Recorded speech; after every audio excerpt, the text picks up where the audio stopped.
We are doing the responsive reading a little bit differently this year because we are combining our 365 days of devotion with our devotion for today. Our devotion time on Sunday will be here with me. So it's a little bit different format, but I'm sure we'll all get used to it. The first thing we're going to do is we're going to read our affirmation together, which is on the screen. Let's read together. Today, I am a willing vessel and open channel. Now, things being open, anything that energy, water, food, anything that things need to flow through, it's much better for it to remain open than to stay closed. Would you agree?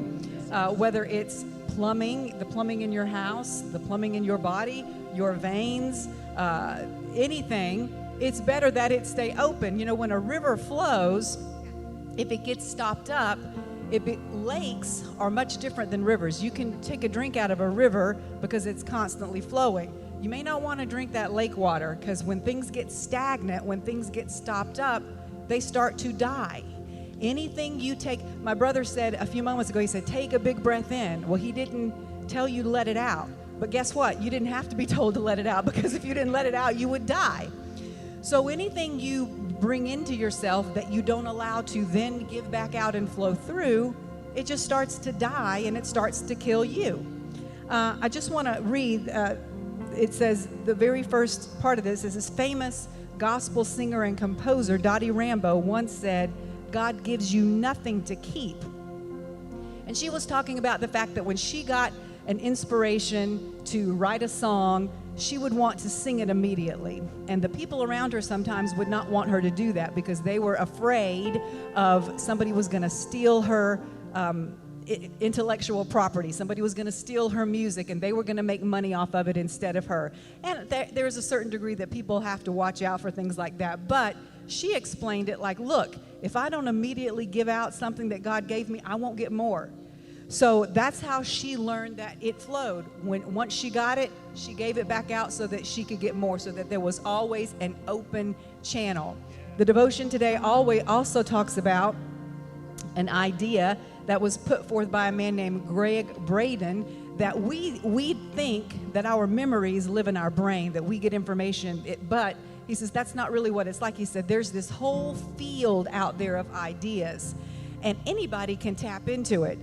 Don't you know that in history sometimes somebody will come up with a great invention, and at the same time on the other side of the world a different person would come up with the same thing and they didn't have any contact? It's because those ideas are just out there in the field, and if you want to tap into them, you can. But it's very important that you do that, because if you don't, another saying that I love is every word wants to become flesh.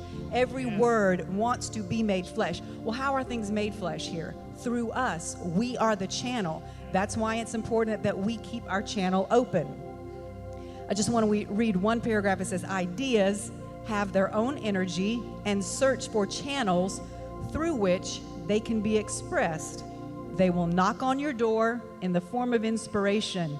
But if you don't provide an open channel for them to flow through, they will find someone else to bring them into manifestation.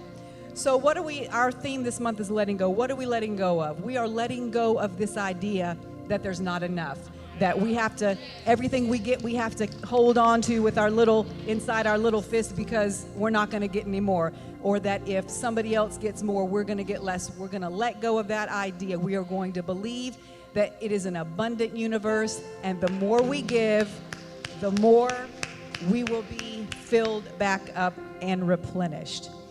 So let's say our prayer together today.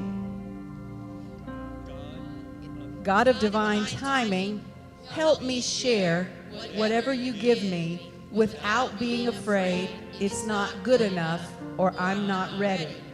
I trust the timing of your inspiration, and I will let my gift flow freely. Amen.